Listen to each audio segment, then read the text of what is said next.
다 함께 묵상하심으로 2024년 9월 22일 주일 오전 예배를 하나님께 드리겠습니다.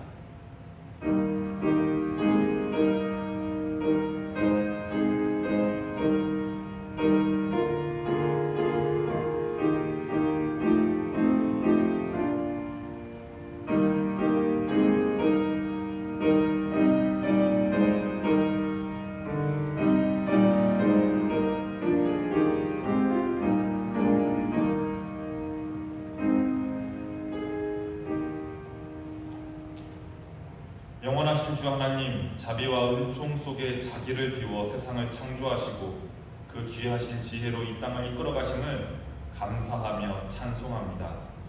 이 모든 신비한 역사 앞에 우리는 감사할 뿐입니다. 특별히 주님의 자녀들에게 베풀어 주신 크신 은총에 찬양과 경배를 드립니다. 오늘도 하나님께서 임재하심을 경험하는 그 기쁨을 간직하기를 원합니다. 오늘 이 예배가 성령의 역사 속에서 내려주신 복된 예전이 되게 하여 주시옵소서. 이 시간 모든 영광과 존귀를 받으시옵소서. 예수님의 이름으로 기도합니다. 아멘. 다 함께 일어나셔서 찬송가 4장을 찬송하시겠습니다.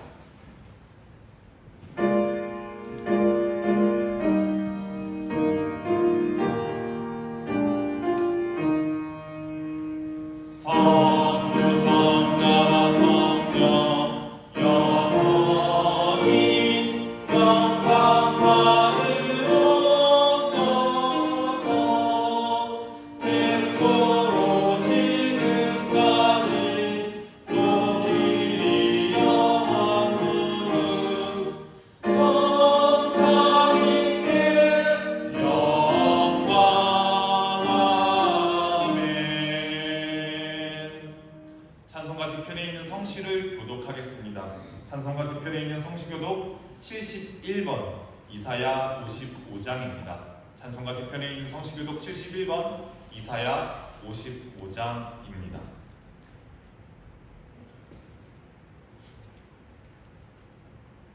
오호라, 너희 모든 목마른 자들아, 물로 나아오라. 돈 없는 자도 오라. 너희는 와서 사옥에 돈 없이 와서 돈과 젖을 받아. 너희가 어찌하여 양식이 아닌 것을 위하여 은을 달아주며 내게 듣고 들을지어다. 그리하면 너희가 좋은 것을 먹을 것이며 너희 자신들이 듣는 것으로 즐거움을 얻으리라. 너희는 귀를 기울이고 내게로 나와 들으라. 그리하면 너희의 영혼이 살리라. 내가 너희를 위하여 영원한 언약을 맺으리니 곧 다윗에게 허락한 확실한 은혜이니라. 너희는 여호와를 만날 만한 때에 찾으라. 가까이 계실 때에 그를 부르라. 악인은 그의 길을, 불의한 자는 그의 생각을 버리고 여호와께로 돌아오라. 그리하면 그가 긍휼히 여기시리라. 우리 하나님께로 돌아오라. 그가 너그럽게 용서하시리라. 아멘. 사도신경 하심으로 우리의 신앙을 고백합니다. 나는 전능하신 아버지 하나님 천지의 창조주를 믿습니다. 나는 그의 유일하신 아들 우리 주 예수 그리스도를 믿습니다. 그는 성령으로 잉태되어 동정녀 마리아에게서 나시고 본디오 빌라도에게 고난을 받아 십자가에 못 박혀 죽으시고 장사된 지 사흘 만에 죽은 자 가운데서 다시 살아나셨으며 하늘에 오르시어 전능하신 아버지 하나님 우편에 앉아 계시다가 거기로부터 살아있는 자와 죽은 자를 심판하러 오십니다. 나는 성령을 믿으며 거룩한 공교회와 성도의 교제와 죄를 용서받는 것과 몸의 부활과 영생을 믿습니다. 아멘. 자리에 앉으시기 바랍니다. 찬송가 338장을 찬송하시고 이어서 조성명 목사님께서 예배를 위해 기도해 주시겠습니다.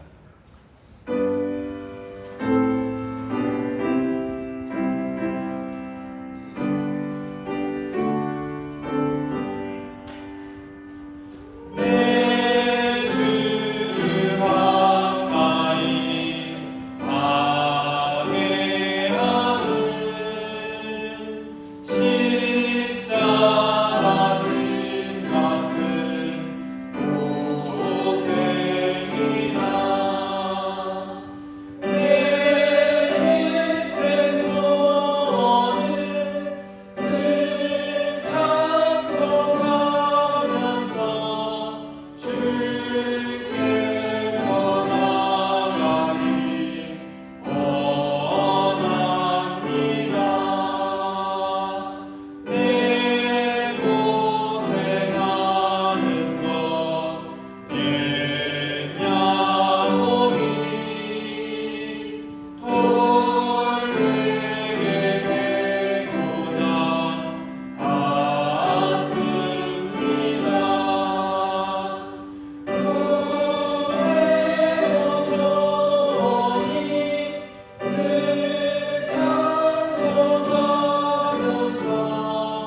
또한 예수님의 권능과 지혜와 영을 통하여 영적 눈을 열어주시고 부르심의 소망을 알게 하시며 참된 은혜와 평강으로 채워주심에 감사드립니다.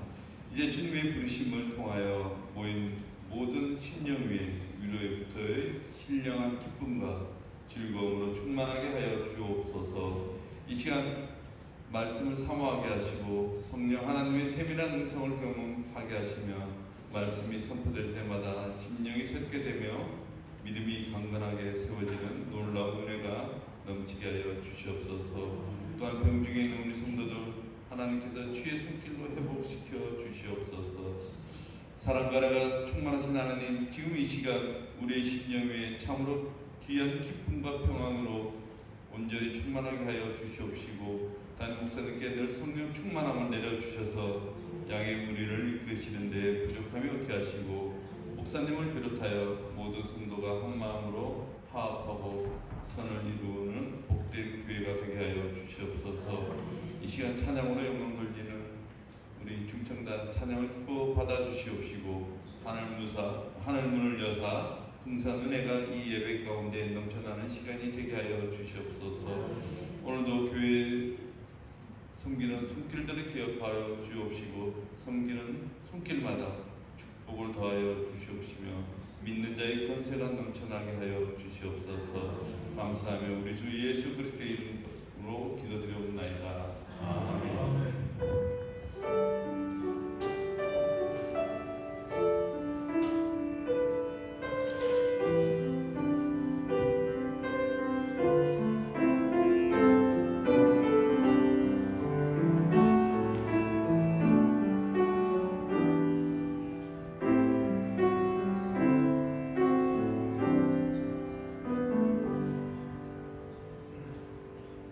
오늘 하나님께서 우리에게 주시는 말씀은 구약 성경에 있는 사무엘하 7장 11절부터 17절까지의 말씀입니다. 구약 성경에 있는 사무엘하 7장 11절부터 17절까지의 말씀입니다. 구약 474쪽에 있습니다.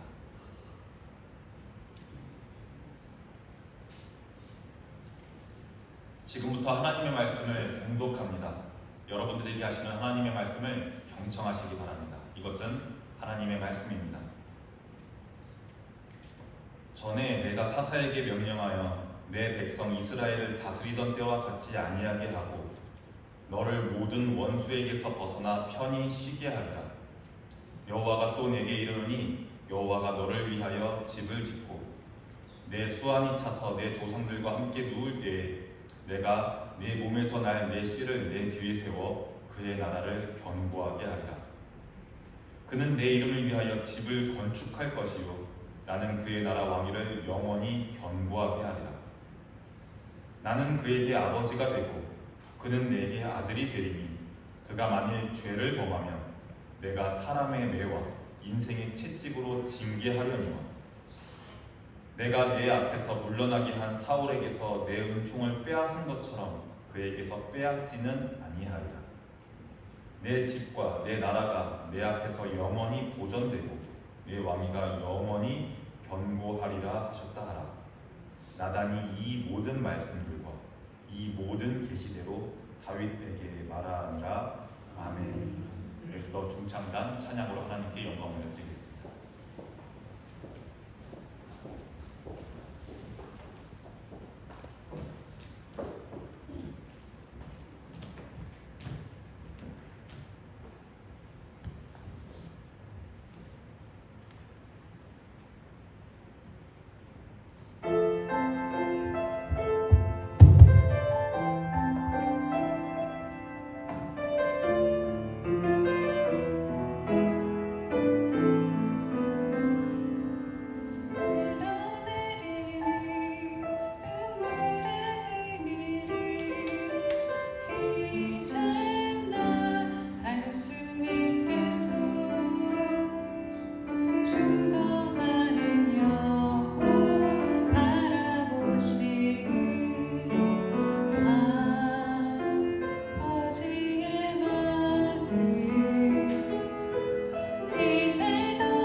하나님께 예배드리기 위해 일주일 중 하루를 구별하여서 이 자리에 나오셔서 예배의 자리에 나온 여러분들을 모두 주님의 이름으로 환영하고 또 축복합니다. 오늘 하나님께서 여러분들에게 주시는 그 말씀을 가지고 일주일 한 주를 그 말씀과 함께 살아가는 여러분들이 되시기를 진심으로 축복합니다. 우리 지난주에는 도움의 돌 에베네셀을 세운 마지막 사사 사무엘을 보았습니다. 이제 사무엘을 끝으로 사사시대가 끝이 나고 사사시대가 막을 내리고 본격적으로 왕정시대에 이스라엘이 돌입하게 됩니다. 마지막 사사였던 사무엘은 하나님의 명령에 따라 12지파 중에서 땅도 가장 작고 규모도 가장 작은 베냐민 지파의 한 청년 사울이라는 청년의 머리 위에 기름을 붓고 그를 왕으로 세웁니다. 이제 드디어 이스라엘에게도 왕이 생깁니다. 그리고 그 첫 왕이 바로 사울이 됩니다. 사실 솔직하게 말해서 하나님은 이스라엘에 왕이 생기는 것을 원치 않으셨습니다. 왜냐하면 하나님 섬기는 것을 왕을 섬기는 것으로 대체하게 될까봐 하나님은 원하지 않으셨습니다. 하나님께서는 12지파가 서로 동맹을 맺고 서로가 서로를 도와가면서 그 위에 군림하는 왕 없이 12지파가 스스로 하나님께서 알려주신 율법들, 그 율법들을 따라서 자율적으로 하나님을 섬기고 자율적으로 그 율법을 따라 서로를 도와가면서 살기를 원하셨습니다. 하나님께서는 10계명, 제1계명, 제2계명, 제3계명에 나오는 것처럼 국가의 왕이, 나라를 군림하는 왕이 여호와 이외의 다른 신처럼 될까봐, 왕이 곧 하나님의 형상처럼 될까봐, 하나님이 아닌 것을 하나님이라고 부르면서 하나님의 이름을 망령되이 일컬을까봐 12지파가 한 왕을 섬기고 한 왕이 12지파 위에 군림하는 이것을 원치 않으셨습니다. 왕을 세우기를 원하시지 않으시는 하나님과는 정반대로 이 12지파 백성들은 엄청나게 왕을 원했습니다. 여러분들이 한번 12지파 중에 한 지파 사람이 되었다고 생각해 보십시오. 다른 나라에는 왕이 있어서 군대가 있어서 그 힘이 있는데 우리나라는 왕도 없어서 맨날 당하기만 하는데 당연히 우리에게도 강력한 왕이 있기를 원하겠지요.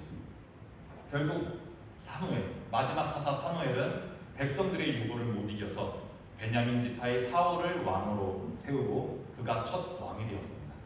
왕이 된 처음에는 너무 좋았습니다. 이제 더 이상 다른 나라에게 당하고만 살지는 않았거든요.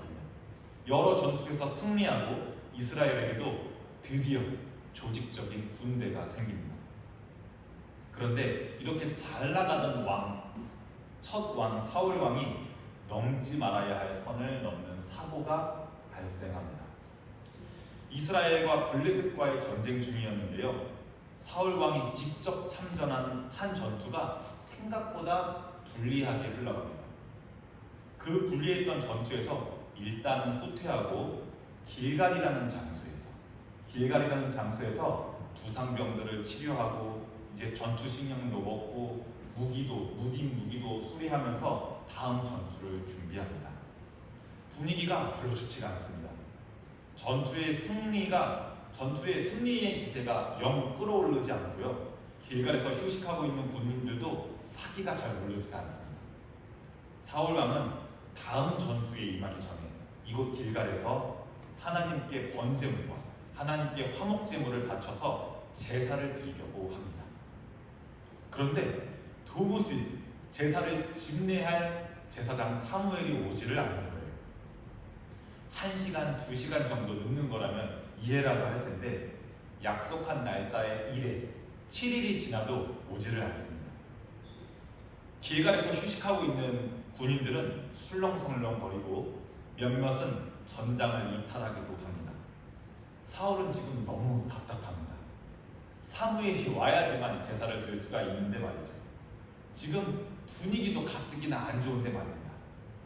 그래서 결국 사울은 넘지 말아야 할 선을 넘어버리고 맙니다.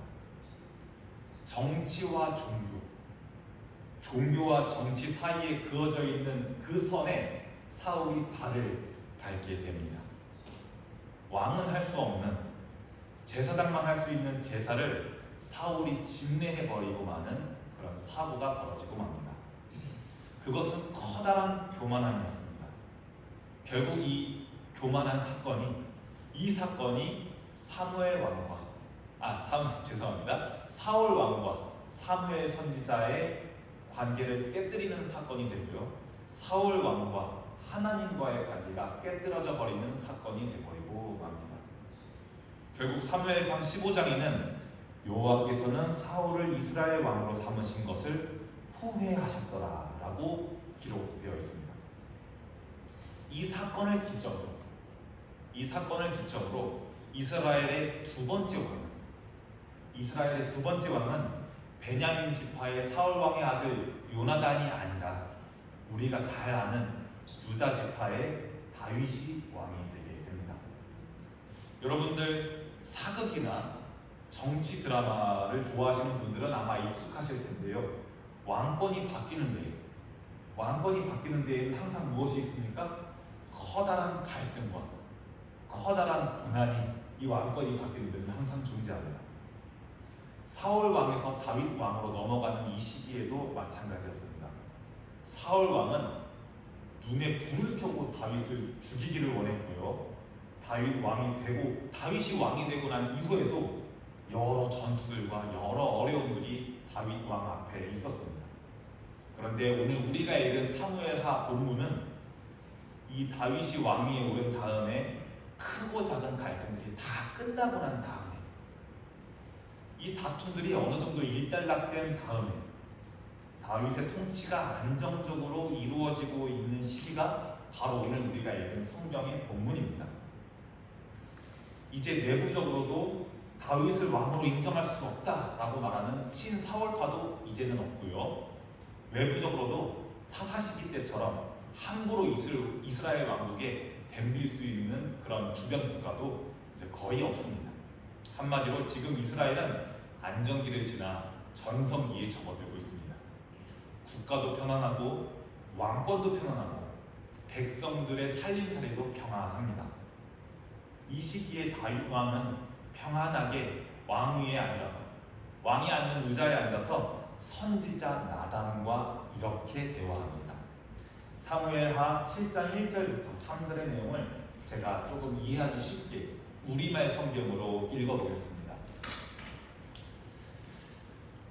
여호와께서 사방의 모든 적으로부터 다윗을 지켜주셨기 때문에 그는 이제 자기의 왕궁에서 살게 되었습니다. 다윗이 예언자 나단에게 넘겨주세요.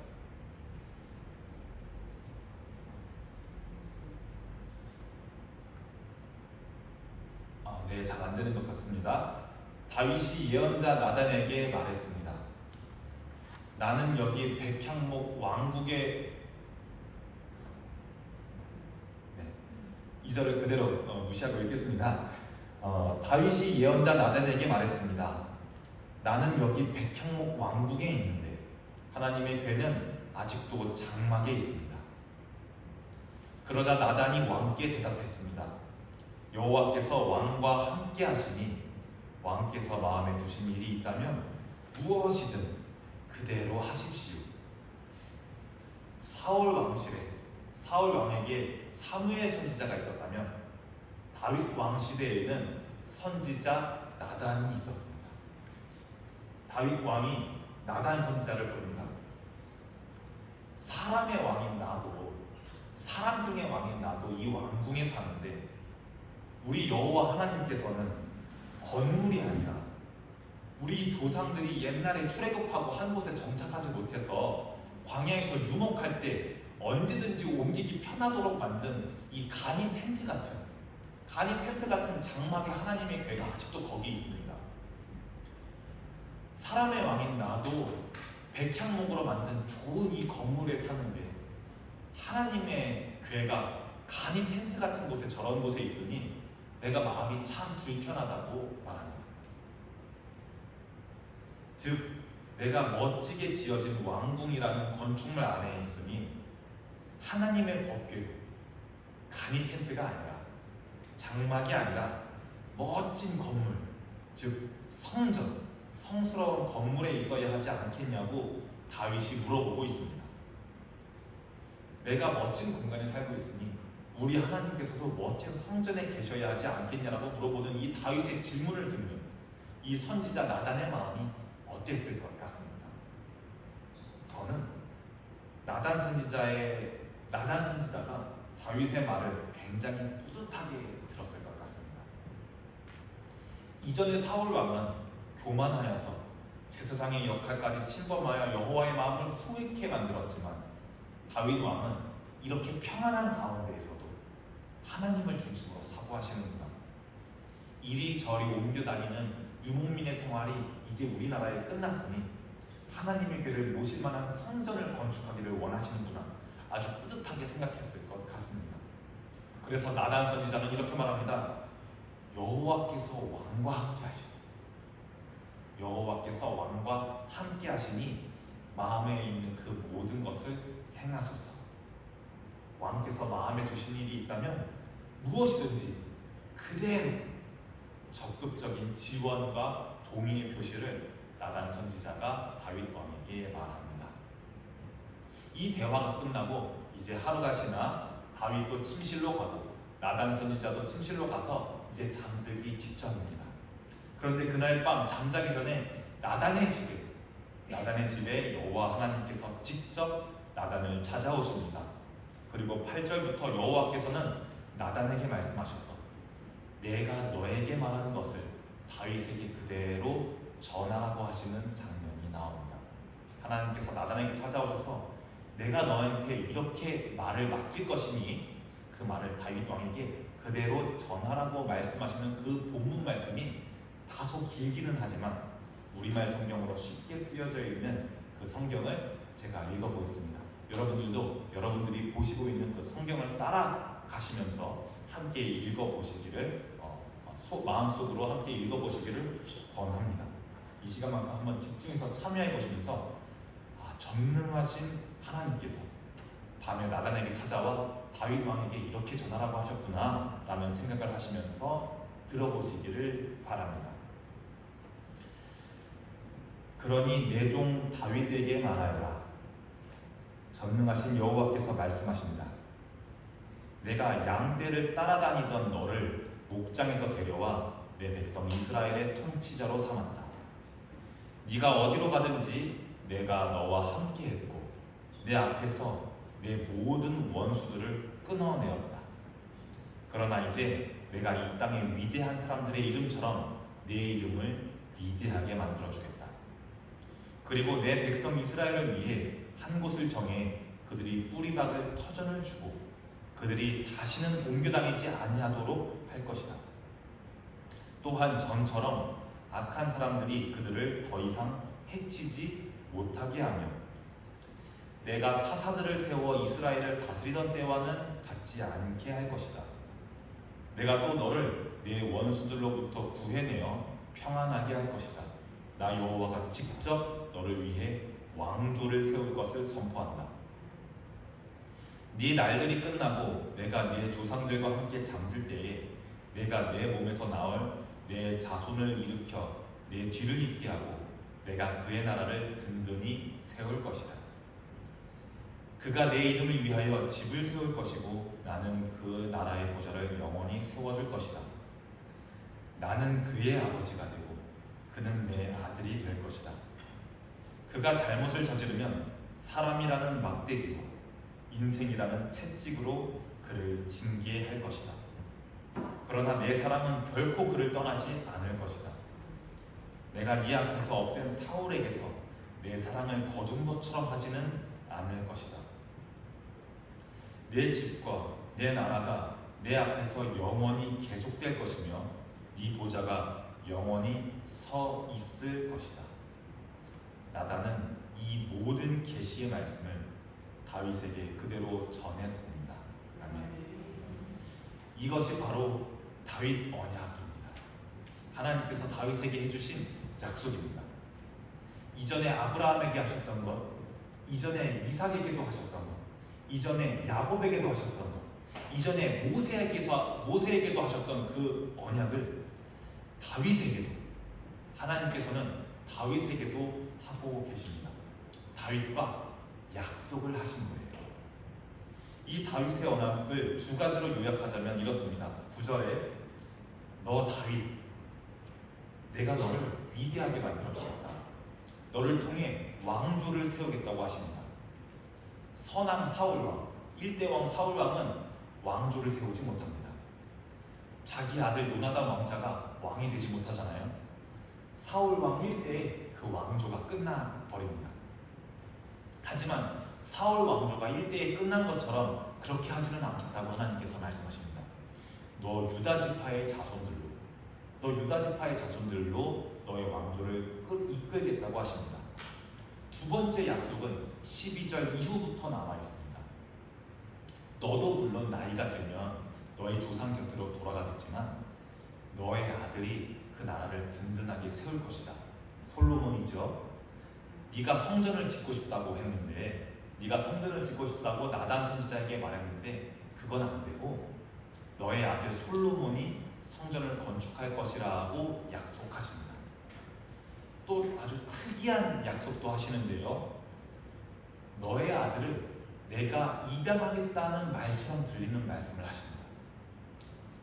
내가 그의 아버지가 되고 내가 너의 아들의 아버지가 되고 너의 아들이 나의 아들이 될 것이라는 말씀을 하십니다. 다윗, 너의 아들이 하나님의 아들이 될 것이라는 말씀을 하십니다.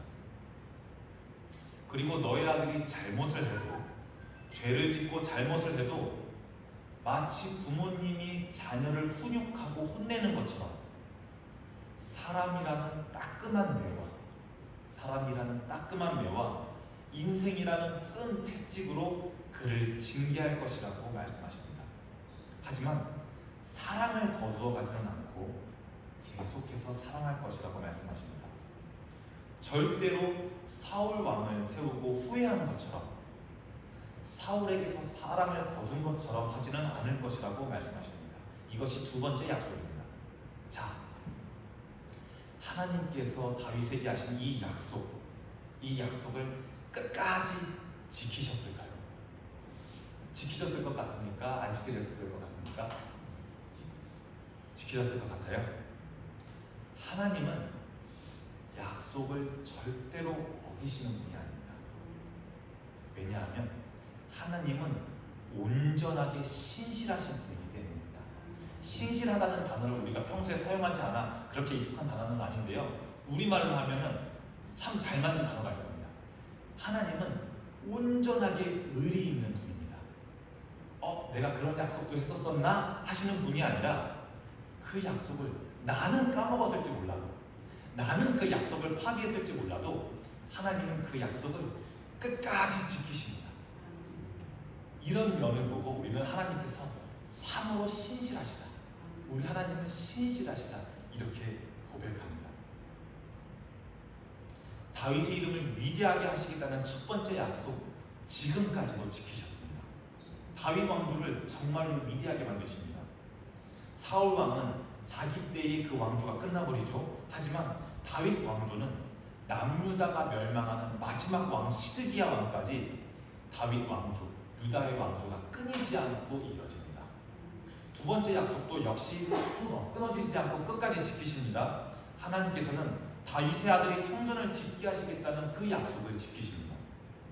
정말로 다윗의 아들 세 번째 왕 솔로몬이, 지혜의 왕이라 불리는 그 솔로몬이 13년이라는 기간 동안 하나님의 법궤를 모실 성전을 완공하게 됩니다. 하나님의 법궤를 모실 성전을 완공하게 됩니다. 그런데 이 지혜의 왕 솔로몬도 결국에는 사람이기 때문에, 지혜의 왕 솔로몬도 결국에는 사람이기 때문에 통치 말기에는 이방 여인에게 빠져 여러 왕비를 주는, 여러 이방 여인과 혼인하는 그런 잘못을 저지르기는 합니다. 그래도 하나님께서는 사울 왕을 버리셨던 것처럼 솔로몬을 버리지는 아니하십니다. 왜냐하면 하나님께서는 내가 그의 아버지가 되고 그가 나의 아들이 될 것이라고 말씀하셨거든요. 솔로몬을 하나님의 아들로 삼으신 겁니다.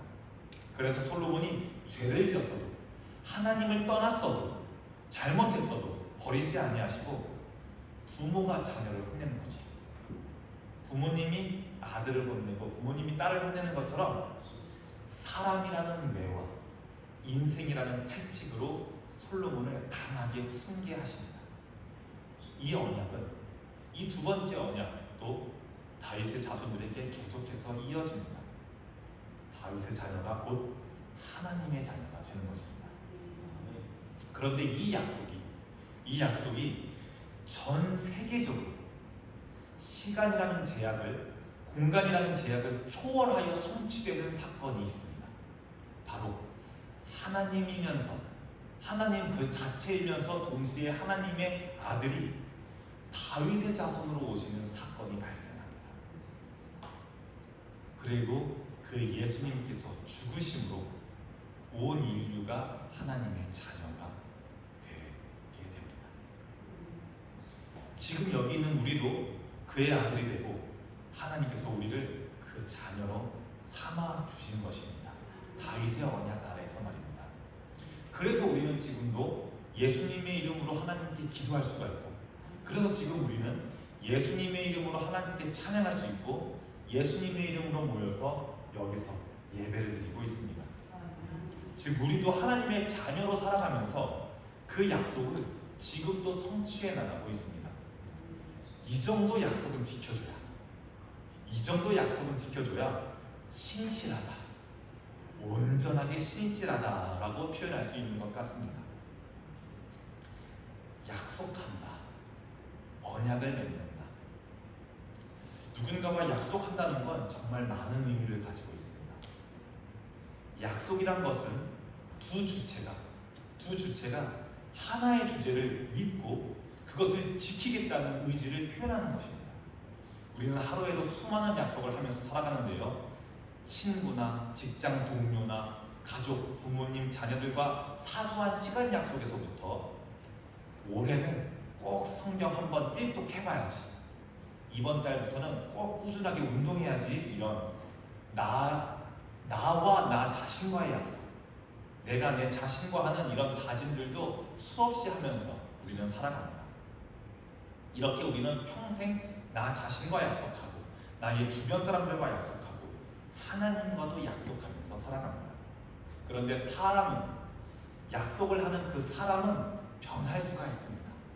가변적이라는 말입니다. 그래서 사람이 하는 약속은 지켜지지 않을 수가 있습니다. 사람이 하는 약속은 깨질 수가 있습니다. 성취되지 않고 그 약속이 파기되는 것입니다. 사람의 약속은 참 깨지는 게 많습니다. 다이어트 하시는 분들 저녁 6시 이후로는 물만 먹고 아무것도 안 먹어야지, 너무 쉽게 깨지는 약속입니다. 연인들이 하는 약속도 있습니다. 평생 너만 바라보면서 평생 너만 사랑하면서 살게, 이것도 너무 쉽게 깨지는 약속입니다. TV를 통해서 보는 정당의 정치인들의 공약들, 당선된 이후에는 너무나도 쉽게 깨지는 약속입니다. 정치인들이 특별히 악해서, 그 사람들이 특별히 죄인이어서 그러는 것이 아닙니다. 사람은 변할 수가 있기 때문에 사람이 한 약속도 변할 수밖에 없습니다. 그렇습니다. 사람은 온전하게 신실할 수가 없습니다. 하지만 믿는 하나님, 우리가 믿는 하나님은 온전하게 신실하신 분입니다. 그 신뢰할 수 있는 정도의 차이가 엄청납니다. 그래서 우리는 이웃에 있는 사람은, 원로 목사님께서도 이 표현을 자주 하셨던 것 같은데요, 이웃 사람은 사랑하는 존재로 여겨야지 믿어야 할 존재로 여겨서는 안 됩니다. 온전하게 신실하신 하나님, 오직 그분만이 믿음의 대상이 되는 것입니다. 오늘 다윗 왕에게 주신 하나님의 두 가지 약속, 하나님께서는 신실하게 지키셨습니다. 다윗 왕조를 영원하게 하심으로 그 약속을 지키셨고, 다윗의 아들 솔로몬이 성전을 건축하게 하심으로 그 약속을 지키셨습니다. 다윗의 자손들이 죄를 짓고 잘못을 해도 하나님이 그를 하나님의 아들로 삼으셨기 때문에 사랑을 사울 왕 때처럼 거두지 아니하시고 사람과 인생을 통해서 징계하고 가르치셨습니다. 또 다윗의 자손으로 오신 예수님을 믿는 우리들도 하나님께서는 예수님을 통해 우리를 하나님의 자녀로 삼아주셨기 때문에 우리에 대한 사랑 또한 사울 앞에서 거두신 것처럼 하지 아니하시고 끝까지 사랑하심으로 지금도 그 약속을 지키고 계시는 중입니다.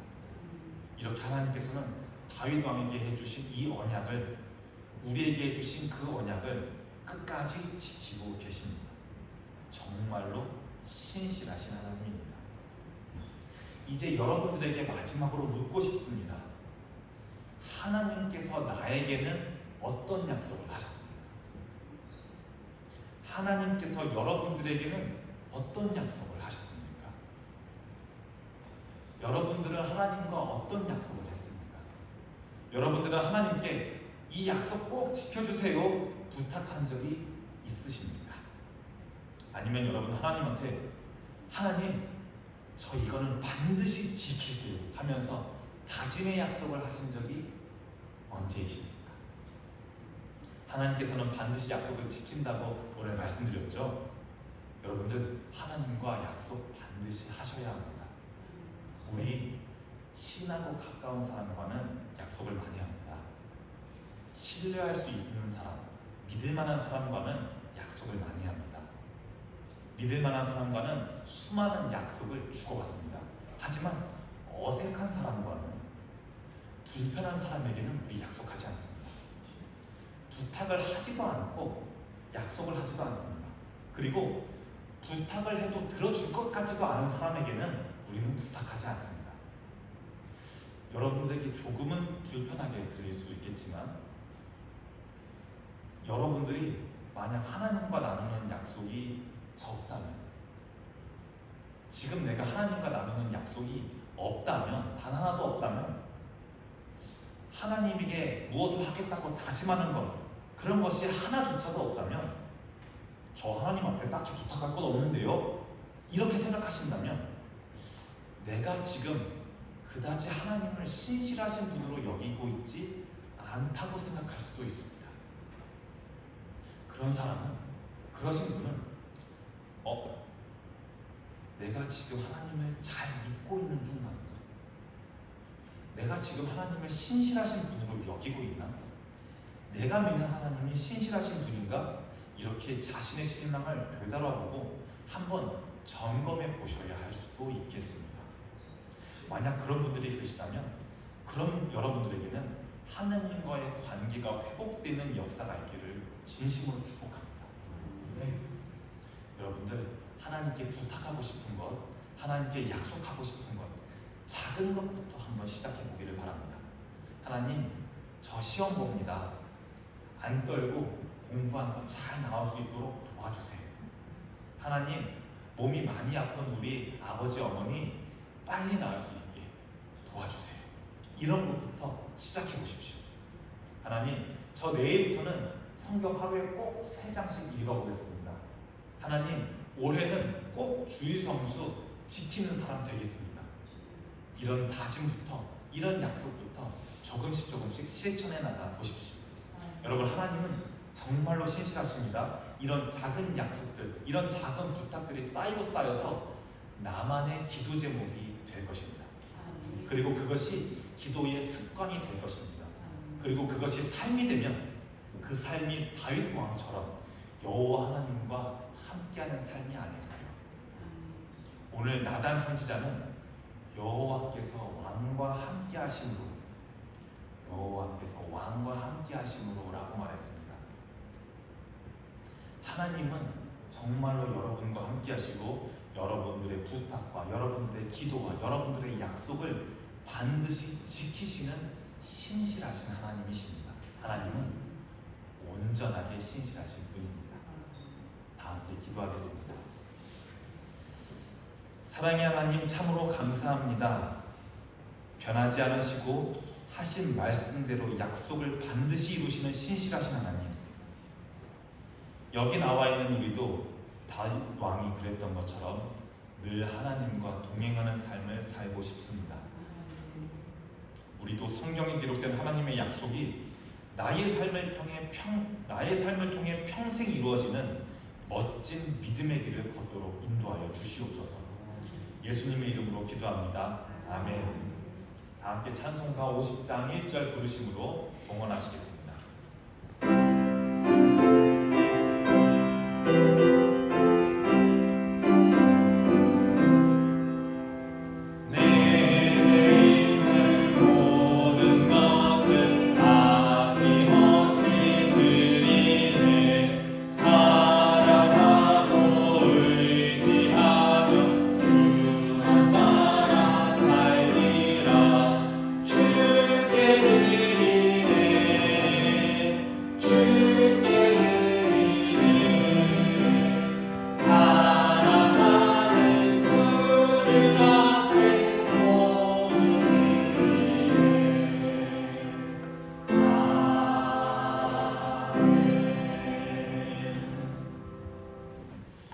다 함께 드린 봉헌을 위해서 기도하겠습니다. 사랑의 하나님 아버지, 참으로 감사를 드립니다. 오늘 본향교회 성도들이 하나님께 예배드리기 위하여 주님의 몸된 성전에 나와왔습니다. 한 주의 삶을 살아가다가 주의를 지켜서 이 본향교회에 나올 수 있도록, 예배할 수 있도록, 찬양할 수 있도록 허락하심이 모두 하나님의 은혜임을 이 시간 무릎 꿇고 고백합니다. 우리가 드리는 이 예배와 이 찬양을 기쁘게 받아주시옵소서. 특별히 지금 이 시간은 우리가 땀과 수고로 취한 헌금을 하나님께 봉헌하기를 원합니다. 그러나 지금 이 시간이 단순히 돈만, 단순히 물질만 드리는 시간이 아니라 나의 온전한 마음을 드리는 온전한 봉헌이 되게 하여 주시옵소서.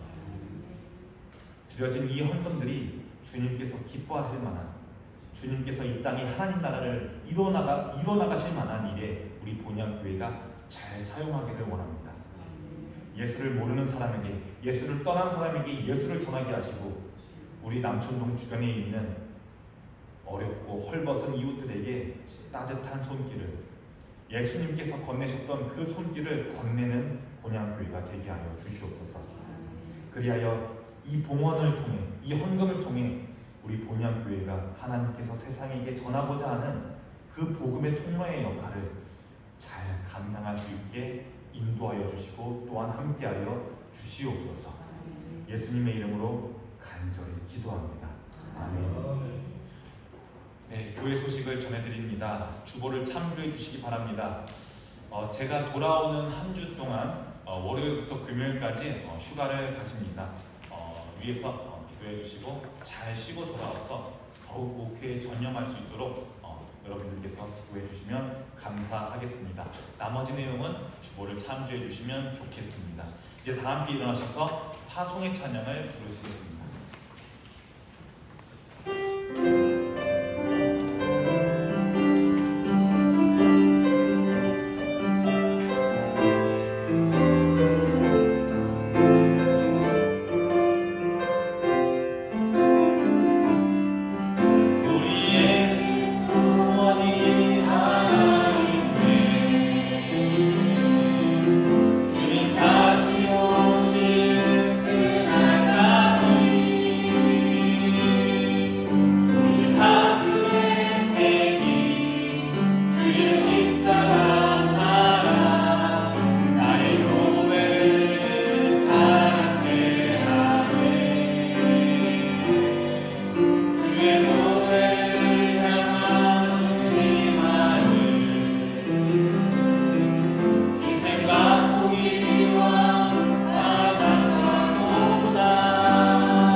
지금은 예수 그리스도의 은혜와 하나님의 사랑하심과 성령님의 감동케 하고 교통하게 역사하심이 신실하신 하나님의 언약 백성으로 언제나 하나님과 동행하는 삶을 사는 본향교회의 모든 성도들과 그들의 가정과 삶 가운데 날마다 또 순간들마다 영원히 함께 하실 것을 간절하게 축원하옵나이다.